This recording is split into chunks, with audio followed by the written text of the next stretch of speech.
Hi student, I'm back again with a new topic for you today. We'll be working with hydrogen.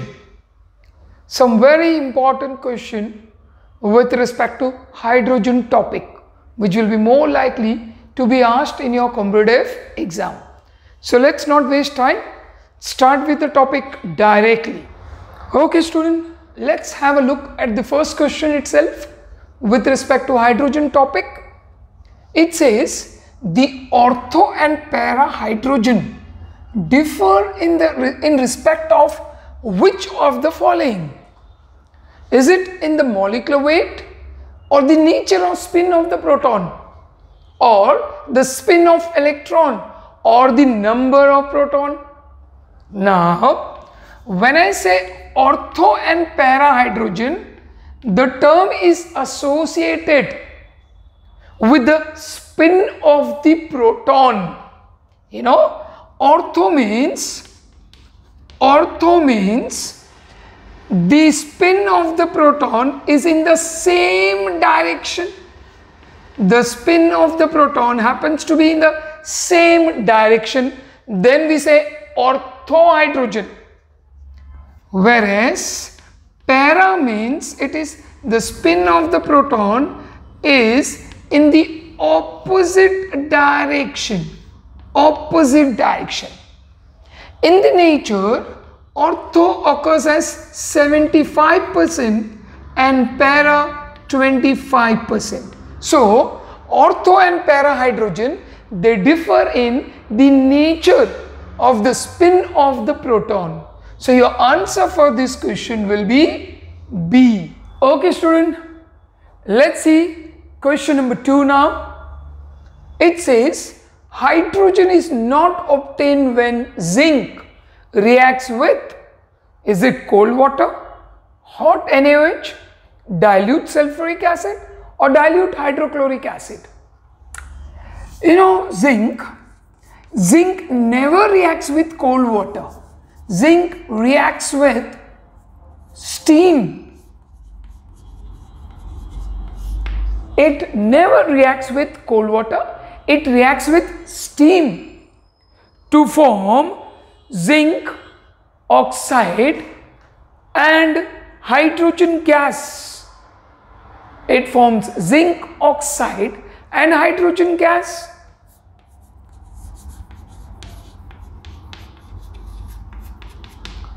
What about NaOH?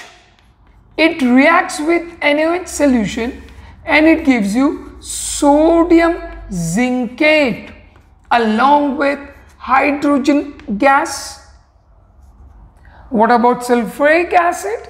Zinc reacts with sulfuric acid, giving you zinc sulfate and hydrogen gas with dilute sulfuric acid.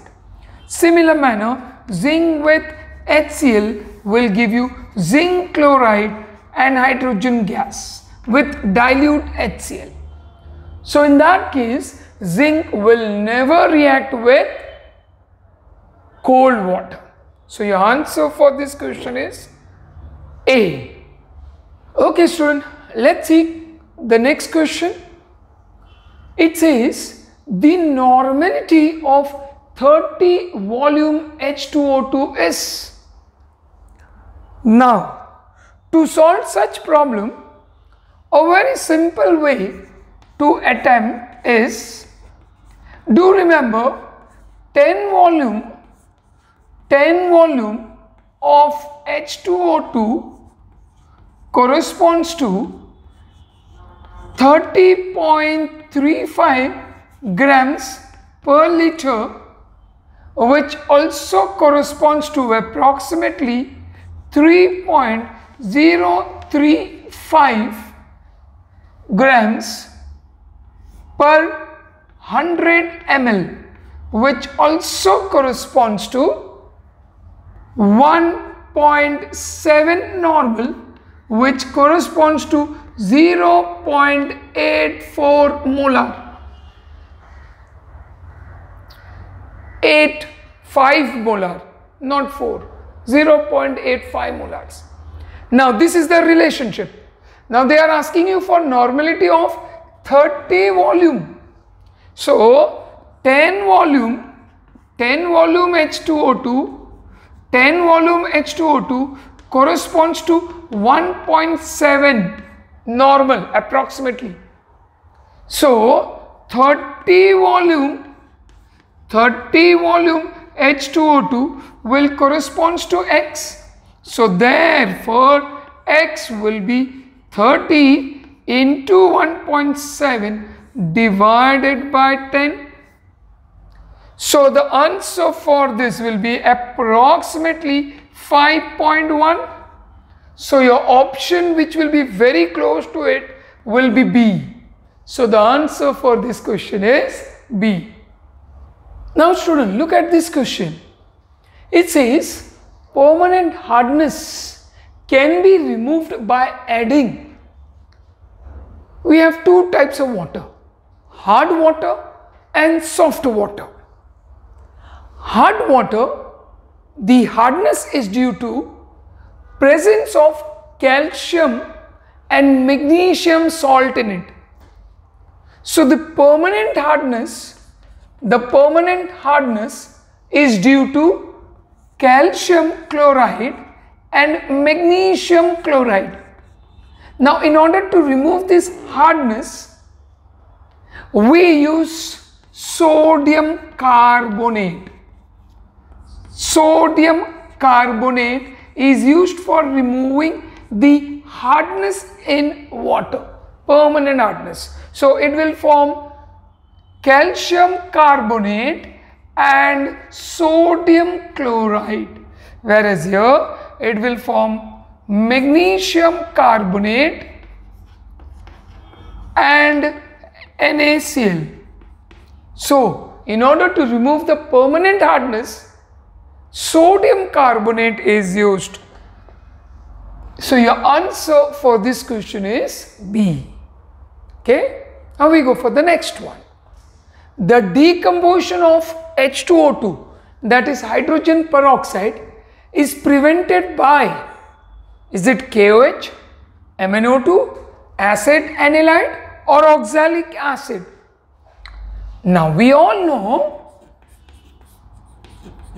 hydrogen peroxide, it decomposes to give you water and oxygen.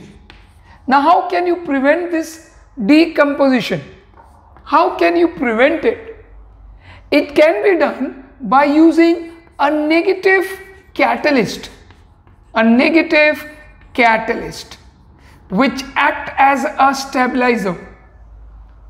Which are the things which we can introduce in order to prevent the decomposition of H2O2?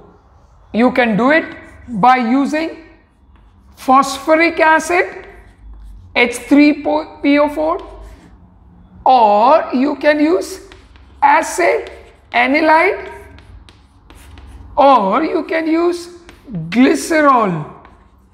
These three of them, any one of them can act as a stabilizer, can prevent the decomposition of H2O2. So your option here in this case will be C, which is the correct option. Now student, a very simple question here. Which of the following is an example of interstitial hydride?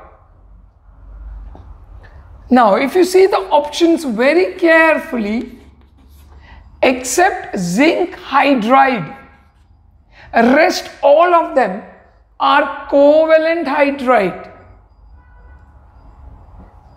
We have ionic hydride, we have covalent hydride, we have interstitial hydride. So in this case, ammonia, methane and water, they all are covalent hydride. So your answer is zinc hydride, which is interstitial hydride. Rest all are covalent. So your answer for this question is C, rest all are covalent hydride. Okay student, let's see this question. Among the following, which cannot be oxidized by hydrogen peroxide? Is it sodium sulfide, lead sulfide, potassium iodide, or ozone?